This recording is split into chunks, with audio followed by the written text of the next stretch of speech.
Hello and welcome back to Rage Gaming and more Monster Hunter talk. We have update 1.04 or title update 4 coming around the corner, and this is going to be an in-depth look at the patch notes that came along with it. There is a lot to cover here, so we're just going to go step by step and go in-depth on everything that we can. Let's begin. With the update then, we're going to have Gog, and as it showed us in the trailer, we're going to need to be Hunter rank 100 plus to actually get the mission to unlock it. Fair and reasonable stuff. Technically in this patch, the Arch-Tempered dahaad will be in the game, but it won't be available until they put the event quest in, which is officially coming on December 24th. We also have new 9-star or tempered 9 stars coming in event quests, and then a 9-star tempered Rathalos will just be roaming around Scarlet Forest and Oilwell Basin once you're Hunter rank 100 or above. So some nice higher tier challenge. Interestingly, they say with quests that have 2 or more targets, the minimum quest time has been raised, so you actually have longer to work at those, which is nice. As announced in the showcase, we're also going to get some new support hunters. There will be Griffin, a greatsword user, Night Mist, a light bowgun user, and then also we have Nadia, who appears during the GOG storyline. And they treat her with a lot of reverence, as she's only going to be available for a limited time during this seasonal event. Even not allowed during certain quests, so hopefully she's pretty strong, and maybe that's why they're being so cautious with it. Anyway, she becomes available after you do the main mission, A Hunter's Pride. Next we have story progression. It does look like we're going to have multiple steps to the whole GOG storyline. We have an ancient resting place after Hunter rank 100, but we also have the extra mission, Ghosts Pay No Heed to Tomorrow. So this could be something interesting, a bit different, or it could just be that there's multiple steps to the GOG storyline. Now, we have a lot coming to the base and updates that are going to come with the Festival of Accord, but that's familiar, and we'll get into that at the time. But what matters more is the big artian weapon update that we knew was coming for a while for Title Update 4, but now we get a real look at it thanks to the showcase. And in short, it's basically our awesome artian weapons. We're going to evolve them, taking what the reinforces are now and maybe enhancing them or changing them based on our preferences. As well as potential set bonuses, it's looking good. Plus we have the transcendent armor upgrades at the smithy. This will take your armor to a higher level to further improve their defenses, which may be relevant for our new tempered monsters, arch-tempered challenges, and of course GOG. But importantly, you can enhance the decoration slots on armor of rarities 5 and 6. And from what they've shown us, that's going to take whatever the slots are and increase it by 1. So 2 slots become a 3 slot, 1 slot becomes a 2 slot. Pretty incredible. We've got some quality of life changes to the way things are going to be ordered in the smithy. But more importantly, when smelting armor spheres and or at the smelting foundry, the smelting points obtained from certain monsters have been increased. So your more challenging monsters, is what I would assume, should have higher value. Maybe those 9 stars or otherwise. There's some real nice quality of life snuck in here as well, allowing you to reorganize categories at the quest counter. So for investigations, you can sort by most or least attempts left, which is really nice. So you can clean up, the 50 max slots, which I would like them to quadruple that, please. But at least this helps us manage it. And then as well, lobby member quests, so no password, newly start quests, open member slots, so that'll be convenient. But other quality of life that looks good is for the training area, being able to reset the settings to the default with just one button. And we're going to have new icons for monsters, bonus rewards, and quest difficulty, letting you see which monsters are the ones troubling settlements, whether it's a multiple target quest, and pack quest too. They also showed us in the showcase that they're adding some new optional quests with 9-star monsters, multiple of them, and from that you can get some really cool looking special nameplate rewards. Alright, a big one for a lot of people. System update. We know that Title Update 4 is introducing some improvements to the game. The main thing here is CPU and GPU optimization. They're trying to reduce the number of simultaneous effects to reduce processing time for everyone. They've eliminated unnecessary processing in general, which should reduce the overall load. And they claim they've made over 100 performance improvements for the player, monsters, Sacred, Palico, all the NPCs, the GUI effects, gimmicks, and more. So we should feel a reduction on your CPU and GPU this update. That's what they've been working on for a while. That's their promise. So God, I hope it comes through in the PC version. I also want to note at the end of the showcase, they talked about future improvements and updates to the game's function. They are planning another improvement update for this kind of stuff in January, and they're also considering doing another one in February. So while they have announced that this will be like the last major update in terms of new monsters being added, more support for the game's function is coming by a monthly basis by the looks of things. And so I'm very hopeful that Wilds is going to get into a really strong position, and then maybe we can go into the expansion with a very smooth running game and we can finally be beyond the issues that we've had. Other stuff that's coming is like you get a communication error message. You can still control your character in most cases. The Hunter Friends list that was added, that will now display an order of most recent log time, which is nice. SOS flares will now include arch-tempered monsters as targets. Here's a funny misc change. There's adjustments made so the player can no longer be pushed by the handler while in photo mode. That's nice for me, because a lot of the shots that I do in the game, I use photo mode, and being pushed around by the handler or moving my palico around just makes certain locations a bit awkward. More quality of life. Sorting armor by skill will highlight the individual armor pieces that actually have the skill. And there's other stuff like equipment skills. When you're in the equipment box, it'll show available skills that you actually possess on equipment you have. You've got further control of your equipment appearance loadouts for your currently applied hair design. And you can filter by the alpha and beta types for equipment appearance specifically. That's really nice. We've got some bug fixes in regards to monsters. But now let's get into the juice, starting with the general section, but with an important addition to mention. So, they've increased the max element values possible for the player stats. This is important because you would reach, say, element cap with a charge blade. With 4 element boost, you'd have 950 element maximum. So, it seems like the max element cap will be raised in that way. And why would they do this? Well, it's because of the new gog artian meta that's coming in. We can see as we enhance, say, an element boost, their example is a hammer here. So instead of plus 50 element at the max, it's all the way up to 90, almost double. Your smaller element boost options, like they show jewel blades, they go from 30 to 50. So if they're going to give us all that extra element, then, there's not much point unless they raise the cap. So element potential is going to skyrocket across the board for weapons in Title Update 4. Next, we have reduced the size of the reaction when performing a perfect guard against an attack that would cause a small knockback when guarding. You can also chain from a perfect guard reaction more quickly into certain actions, specifically when performing perfect guard against powerful attacks when using SNS, greatsword, lance, gunlance, charge blade, or heavy bowgun. So, guarding and perfect guarding is being made better in Title Update 4, and there are specific callouts for this for the bigger shield users. Otherwise, we have a long list of bug fixes for your player in specific niche scenarios, like the water gun gesture couldn't be used when you're using Omega's sword or Omega's rod. So let's move on to the good stuff, the weapon changes, starting with greatsword. Raw damage and element scaling for charge slash, strong charge slash, and true charge slash have been increased. That is a big and important buff for greatsword. They've also fixed an issue preventing the player from guarding again for a while, depending on whether any directional inputs occurred after a perfect guard.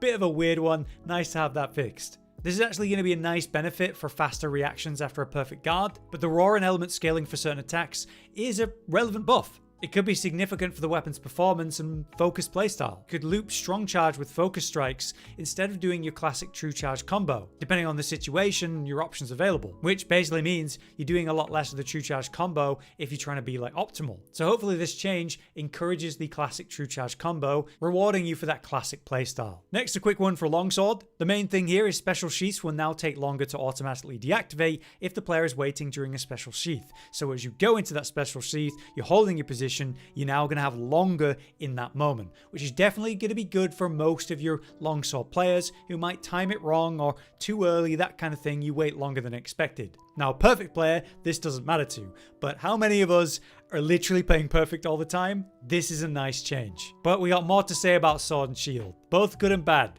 Adjusted the hitbox of Perfect Rush to make it easier for some inputs to land. Great, more encourage of Perfect Rush is a good thing in Wilds. It wasn't that hard to end up missing a few of the hits, unless you were right up against a monster with the short range of the SNS, so hopefully you really feel this. We've seen improvements to forward slash with the raw damage, and now it can combo into lateral slash more smoothly. Perfect guard now transitions into a regular guard slightly more quickly. Now the phrasing on this is specific, we're going to have to test this. This is what we're worried about. It sounds like they're making the perfect guard window tighter, which might be a sad thing for SNS if that's truly what that means. Admittedly, SNS has been the ultimate just guard, even mid-combo, mid-movement, whatever you're doing. And so it's been the ultimate tank the hits sort of shield weapon. And we've got like Lance that's meant to be all about that. And other big shield users like Gunlance not feeling that nearly as much. So if they are making the tighter timing on perfect guard this way, it just means you need to actually intentionally perfect guard a bit more. And skilled players shouldn't notice this or be phased by this at all. We're going to test it. Anyway, off a perfect guard, you can go into that lateral slash quicker, and they fix some small issues with the gameplay. Now, one of my main weapons here, we have dual blades. I'm quite excited for the changes here. Didn't expect to get any positives, but we certainly did. They've reduced the sharpness consumption when you're using your turning tide or turning tide drill, so you focus strike. Don't mind if I do. And they made an insane change. You can keep demon boost mode active even after sheathing your weapon. So normally you just keep your weapons out and then use maybe demon mode dodging or archdemon mode dodging to move around and avoid hits. You never really want to put the weapon away because you lose your boost. So now we're just going to keep it, making everything even more convenient. Awesome. Another thing, you can exit demon mode mid-movement after performing a demon dodge in demon boost mode. So while you're moving through the air, you can turn it off and recoup your stamina and manage it in that way, or maybe just transition into archdemon mid-movement. Really cool. Then some specific niche bug fixes, but then on to hammer. During a follow-up spin slam, you can now use movement inputs to extend your movement distance during the attack. This is important. So that's the offset follow-up attack. And it'll spin you forward, but it's a slow movement. Some monsters, you can't actually move forward and hit the weak spot for a proper follow-up slam. So with this, the movement should be better, and so hopefully you'll be able to reliably land it where you want properly now. It should also make that interaction faster for every monster, because you get to the spot you care about quicker and can get back into the comboing. So I think that will actually matter a lot. Quick one for hunting on. Performance beat raw damage has been slightly increased, and they fixed a bug with performance effects and attacks timings that were misaligned. Alright, Lance has once again been buffed in many ways, including just straight output. High thrust 3, mid thrust 1 to 3, the raw damage is up. Grand retribution thrust and double counter thrust, the raw damage is up. Lance counters are really fun and is a big part of the gameplay that they're trying to encourage, so they're further encouraging it with buffs. But then you got the triple thrust raw damage and element scaling, that's been increased. That's the finisher triangle hit, the triple poke as it were. Perfect guard now changed into other actions more quickly. Again, they're really addressing the shield stuff. So the next part is the damage reduction rate for large guard reactions during a guard or perfect guard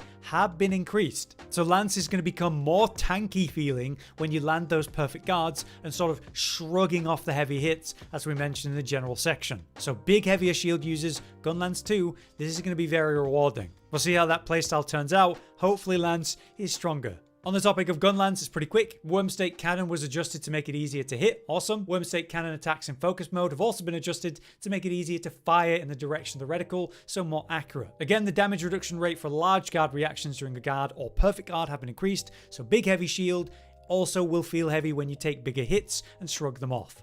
But now a massive one. Switch Axe. Switch Axe in its current form is full release spam, and there's a lot of criticism around that loop. What we're hoping for is a more fluid and varied playstyle, where we're encouraged to use the morph loop, morph attacks in general, zero sum discharge and attaching. In this post on social media, they talked about Switch Axe and how they said they've increased the raw damage for Switch Axe moves across the board, allowing for more options outside of full release slash.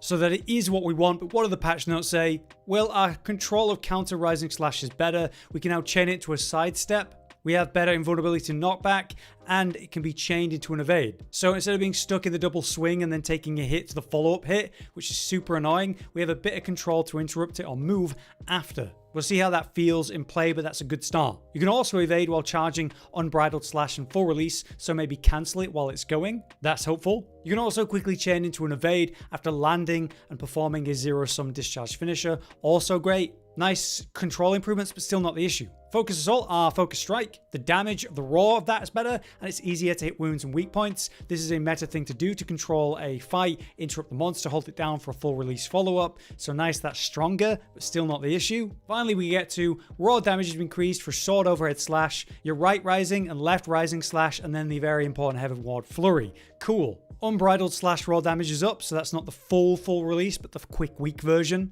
Elemental scaling for multi-hit attacks and raw damage has been increased for element discharge and zero sum. We know elements can be a lot better with the improved cap and massive amount we could get from the improved artian changes. Spiral burst slash raw damage has been increased. We do that part of our gameplay to manage the switch gauge, so nice, that's stronger, but won't change the gameplay loop. And then we have raw damage increased for sword, downward fade slash, and then you've got the morph double slash for sword, and axe morph rising double slash. And then the sword morph slash, the raw damage for that is increased when chaining for an evade. So specifically, you roll forward and morph into the sword, and it's like nice gap closing option, so it hits a bit harder. Overall, the thing that matters here the most is the improved raw damage for your different sword attacks. And the morph attacks. How will that be in regards to competing with full release spam gameplay? Will it just make things stronger on the way to that? Or will it give us a viable other option? That's what we want to test, and it's not clear from these patch notes. But they've definitely done some things, and it's like a step in the right direction. It's just a question of, was it far enough? So we'll see. Alright, controversial one, Charge Blade. A lot of changes here, but maybe not the ones people were hoping for. First up, we have hit stops that occur during multi-attacks, like your Power Axe mode chainsaw. So you're going to be held in place during your Savage Axe mode attacks less. Hit stops are a big part of feeling like an umph as you connect, but if they hold you in place because of a longer time to complete the animation, that is awkward. During Axe Morph Slash, the window for utilizing guard points or executing Perfect Guard has been extended, and they trigger sooner. So your sort of morph guard points that are never really used because they've just got like Perfect Guard so easy are being encouraged more by being more reliable. That's a good thing. Your Savage Axe Slash raw damage has been increased. That's hilarious. And your Axe Element Discharge and other attacks now chain into moves like Axe Morph Slash quicker. Further, the first hit of Axe Element Discharge 2 now chains into Axe Morph Slash. All of that is to say that your Savage Axe Raw seems to be up, and you can more fluidly transform and interrupt what you're doing by using morph slashes. Importantly, ED2 is a 2-hit in 1 button use. You do 1 then 2 swings as you do it. So the first hit of the axe now changes into morph slash. Maybe you can interrupt it early, getting out of the second hit into the morph slash sooner, letting you see, oh, I shouldn't have committed to this ED2, the animation's going to take too long, let me morph slash out of this, as an interesting concept. For your focus slash, double rend can then chain into that morph slash, and double rend in general can chain into other actions quicker, so you're held down by the focus slash a lot less. With some other bug fixes. So a lot of the issue here is that Charge Blade players feel that chainsaw mode is being, too encouraged, it's too damn good, and for most of the life of Wilds it has been. They did make a change where, they nerfed the axe mode a little bit. Outside of your gameplay preferences, it will be very strong, especially with the element increases that all weapons are getting with the Artian meta update. This will be a good update for Charge Blade in terms of performance output and maybe competitiveness with the other weapons. But anyone that's tired of it being so focused on sort of axe mode probably isn't going to be excited by these updates. So it's up to you to see how you feel about that. Right, next up we have Insect Glaive. You can now chain into a descending slash using short button inputs. The charge level will increase depending on the preceding attacks. With the right timing then, with the PlayStation controller, you could use triangle and circle. This is giving you a new way to manage the insect glaive and the descending slash instead of the awkward sort of claw grip that we've been talking about for a while with this one. The ability to combo into it from regular combos instead of having to do the hold down charge claw grip thing does sound nice if it works out. Sidestep slash and sidestep slash combo, the raw damage has been buffed, and attack speed after harvesting all 3 extracts has even been raised. The player will no longer be knocked back after initiating a rising spiral slash, and jumping slash and strong jumping slash can now chain into a descending slash and strong descending slash. That's interesting. It doesn't say what the requirement in terms of charge level is, which is an important question mark though. So potential hope for some gameplay loop changes. Maybe some basic combos being better for Insect Glaive, but at very least, this is an attempt to address the claw grip. How will this feel? We want to test it. Alright, funny one for a light bowgun. This looks like a lot, right? You've got improvements to many different aspects of the weapon. Your focus blast with Eagle Strike rapid fire gauge recovery, the amount has been greatly increased. There's been a load of changes for chaser shot responsiveness and in general rapid chaser shot responsiveness and use. All kinds of benefits for your gauge, and many improvements to normal ammo raw damage, chaser shot raw damage, rapid chaser shot firing rate. Little details like the number of shots from pierce ammo rapid chaser shot is increased. The raw damage and element values of elemental ammo rapid chaser shot, excluding dragon ammo, has been increased. And for dragon ammo specific stuff, there's rapid chaser shot firing rate increased, shorter time between hits, more likely to hit, and max effective range has been increased. With some improvements for rapid chaser shot firing rate with poison ammo, paralysis ammo, sleep ammo, and a lot of little changes like Wyvern Blast raw damage has been increased and the cooldown time has been greatly reduced. It's a lot to look at. So all of that is to say that it's not the changes that I was looking for, at least initially on paper. There are many normal ammo damage improvements and rapid fire benefits, But is this a mechanics change? Is there new combos? Is there more flair to the Wild's version of light bowgun that is like one of the most vanilla versions of a weapon right now? Not really. Will this increase popularity of the weapon? I'm not expecting it. But those that play light bowgun should enjoy this change, as it is just like better across the board in different ways. Then we have heavy bowgun, which compared to light bowgun has a lot of the interesting aspects of Wilds actually included in its kit, but it's clunky, awkward, and maybe it needs a bit of an output buff. They're addressing the counter. So your Wyvern counter ignition now restores ignition gauge when you actually successfully offset. It's like one of the least used offsets in the game. You'll also no longer be knocked back when firing it, so you're not punished for using it. Amazing. The responsiveness of Wyvern counter ignition between loading and firing has also been improved, so maybe you can get like into that offset quicker. It's got a long setup time, and it now chains more easily into other actions post fire. You can now chain into guarding or sidestepping when readying it, so great for the offset counter. For Wyvern Blast Ignition, when you're readying it, you can now chain into guarding or sidestepping, as well as your Focus Blast. The actual evade itself, when readying, you interrupt it. It seems to be a sidestep instead. They reduce the amount of ignition gauge that Wyvern Blast Ignition actually consumes. Further, Wyvern Blast Ignition raw damage and fire damage is up specifically. It now chains quicker into guards, evades, and other actions. So all the special firing modes and the actual gauge itself, they're addressing it in a few ways. For your Focus Blast, it now restores ignition gauge when hitting weak points or destroying wounds specifically, so very encouraged. And the responsiveness of Focus Blast Wyvern Howl between loading and firing is improved. It also chains more easily into other actions post-fire, and the raw damage is up. Lastly, for Dragon Ammo, shorter time between hits, more likely to hit, and max effective range, just like the light bowgun, has been increased. Lastly, Ignition Mode ST1 and 2, the damage multiplier scaling has been increased, so that affects your Wyvern Piercer, Wyvern Heart, and Focus Blast. So, Ignition Mode types and the gauge itself, they've really hit it here, and they want the Ignition Mode to feel very impactful and encouraged, and ways to actually build it up have been introduced. This should be nice for the gameplay flow of the heavy bowgun, at the very least.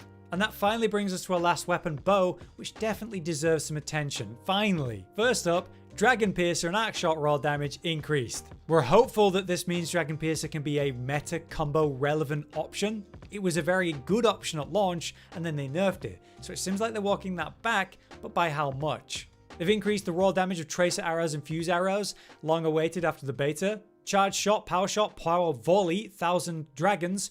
Raw damage and element scaling has been increased for all of them. Power Coating and Piercing Coating, the raw damage scaling has been increased. Also, you apply your coatings faster. Lastly, you can now chain from a charging sidestep into loading a Tracer Arrow as a little gameplay tweak. Basically, they've improved a lot of the things that are not simply normal shots, which is the thing that they buffed in relation to the beta nerf. They've also tried to improve power coating and piercing coating to make them more competitive with close range coating, which has been like the overused one since the launch of the game. So hopefully some variety in what you're using, when and why. Maybe Dragon Piercer will be back on the menu. Definitely some testing to be done here, but it's a hopeful change. That brings us to the last major section we're going to really cover, which is the skill changes. Big one here, Guard Up. Now also reduces damage taken when guarding, regardless of the attack. So reduces damage taken when guarding, and allows you to guard against, normally unblockable attacks. They say level 1 through 3 is 10, 20, or 30% reduced damage taken, plus an additional 20, 30, or 50% when conditions are met. So level 3 guard up being encouraged there a bit. So guarding is being improved, perfect guarding being more rewarded for most of the weapons, and now guard up is even better, especially against the big attacks of the game. I'm thinking this is in relation to GOG and some big attacks that will be there. In that same weapon social media post they said, where they give us like a little bit about some things, they said about the skill Guard Up, it now reduces damage taken when guarding regardless of the type of attack, so it's even more reliable. Charge Up now also boosts the damage of hammer charged attacks. Used to only improve the stun value, but now it's a damage increase. So if this is good, it very well could be like a staple hammer offensive skill. We see some improvements for the raw damage of ballistics and elemental absorption. They've reduced the cooldown time. It's not seeing a massive amount of use, but we are seeing it like sneak into some builds as part of like the set that just has it. And in the context of them raising element cap, it could be that we actually want this, since right now we're kind of hitting it without it. So we'll see where this falls. For Flair though, a lot of people are interested in this. Increase the activation rate and effective strength. When activated, the skill deals bonus damage even if monster part has exceeded its maximum wound limit, which is really nice. The idea that it can go beyond the maximum wound limit means it's going to be a lot more relevant longer term. One rank of flair is really effective for what it is. So with this being buffed, there is a chance that it could work into maybe the meta of a lot of weapons. For binding counter, they've increased the effect duration. So this is the Jin dahaad set bonus. Obviously it's happening before Arch-Tempered Jin dahaad in his set. So with it being even better now, maybe it'll make the AT set more worth. Next we have Flawless Armor. So this is a set bonus, it's just increasing the effect. Probably not relevant for all of us, except for Josh and his Immortal style builds. Protein Fiend increases the effect duration and the level 2 effect strength. Probably not that relevant, but again, the whole Immortal setup, Josh should be rubbing his hands together. We have the new Udra set bonus of Bad Blood, wasn't the most amazing. They've reduced the cooldown time between the activation and increased its strength. So if you're using 2 pieces of AT new Udra, which could be a thing, it'll be more relevant if it actually affects your set. But certainly more interesting is your Scorcher and White Flame changes. They've reduced the cooldown time between skill activations and the strength of Scorcher, and for White Flame Torrent, they've reduced the cooldown again and increased the effect strength when used together with the set skill Scorcher. It was a fun build to really encourage the pops of White Flame Torrent, but you're giving up so many slots to make that happen. Very unlikely to affect meta, but for a fun build, it will be stronger. But here's a big one. Many weapon moves for each weapon have been added to the pool of moves that can trigger bonus damage skills. So it could make these bonus damage skills a lot more reliable, and with their shorter cooldowns and stronger effect, definitely something to look into. Alright, for the last part of the patch look, we've got a bunch of changes and issues fixed for the support hunters. They've actually improved the attack power for a bunch of them when you're hunter rank 50 or higher, maybe to make them more relevant outside of Omega. We got some quality of life changes for the Sacred, like its ability to speed up again after performing an automatic evasion, which will be nice in combat when you're under attack. So yeah, that'll do for my big overview of this massive patch. It's been a lot to say. I've been trying to edit that down into something concise as much as possible, but we were looking forward to getting our hands on this and really testing things in a proper way and showing that all off to you. Until then, thank you for watching. I've been Hollow, you've been you. We'll see you at the update. Josh, Cotton, and Hollow with the videos, dropping the humor like a hammer on your tippy toes, bringing entertainment on a daily arrangement to take our insanity and turn it into entertainment. Yes, I said entertainment twice, to reiterate that it is nice to look into your faces on a mostly daily basis when you let us in your homes to make the whole world a stage. Goodbye.